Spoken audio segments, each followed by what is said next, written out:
రానా దగ్గుబాటి కెరీర్లో భల్లాల దేవుడి పాత్ర ఒక లెజెండరీ పాత్రలాగా నిలిచింది. ఆ పాత్రలో రానా చూపిన విలనిజం, గంభీరత, భారీ స్క్రీన్ ప్రెజెన్స్ ప్రేక్షకుల మనసులో ఎప్పటికీ నిలిచిపోయింది. అయితే తాజాగా వెలుగులోకి వచ్చిన ఓ ఆసక్తికరమైన విషయం ఏంటంటే, మొదట ఈ రోల్ రానా చేయను అన్నాడట. తాజాగా ఇచ్చిన ఇంటర్వ్యూలో జయసుధ కుమారుడు నిహార్ కపూర్ ఒక షాకింగ్ విషయం వెల్లడించారు. ఆయన మాటల్లో చెప్పాలంటే, భల్లాల దేవుడు పాత్ర కోసం నన్ను సంప్రదించారు. ఆ టైంలో రానా కొన్ని కారణాల వల్ల ఆ ప్రాజెక్ట్ నుండి తప్పుకున్నారని చెప్పారు. దాంతో ఆ పాత్ర కోసం నన్ను సెలెక్ట్ చేసే 3-4 వారాల పాటు ట్రైనింగ్ కూడా ఇచ్చారు. కానీ రానా తిరిగి ప్రాజెక్ట్లోకి రాగానే వాళ్ళు నన్ను కాలకేయుడు పాత్ర చేస్తావా అని ఆలోచించమన్నారు. ఆ స్కెచ్లు చూపించారు. ప్రోస్టెటిక్స్ అలాగే మేకప్, వేషాలు అన్నీ కవర్ చేసేలా ఉండేలా డిజైన్ చేశారు.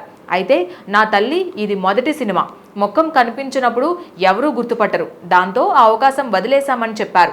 ఇంకా మాట్లాడుతూ, కాలకేయుడు పాత్ర చాలా బాగా వచ్చింది, ప్రేక్షకుల మధ్యలో నిలిచిపోయింది. కానీ నేను ఆ నిర్ణయంపై పశ్చాత్తాపం మాత్రం పెట్టుకోలేదు. నా ప్రయాణం వేరే మార్గంలో సాగుతోంది. ఇప్పుడు నిహార్ పవన్ కళ్యాణ్ హీరోగా నటిస్తున్న భారీ చిత్రం హరిహర వీరమల్లులో కీలక పాత్రలో కనిపించనున్నారు. ఈ చిత్రం జూలై 24న థియేటర్లలో రిలీజ్ కానుంది. ఓవైపు నిహార్ కథనం వింటుంటే భల్లాల దేవుడిగా ఆయన్ను ఊహించుకోవడం కాస్త కష్టంగా అనిపించక మానదు. రానా చేసిన న్యాయం ఆ పాత్రకు ఎవ్వరూ కూడా చేయలేరు.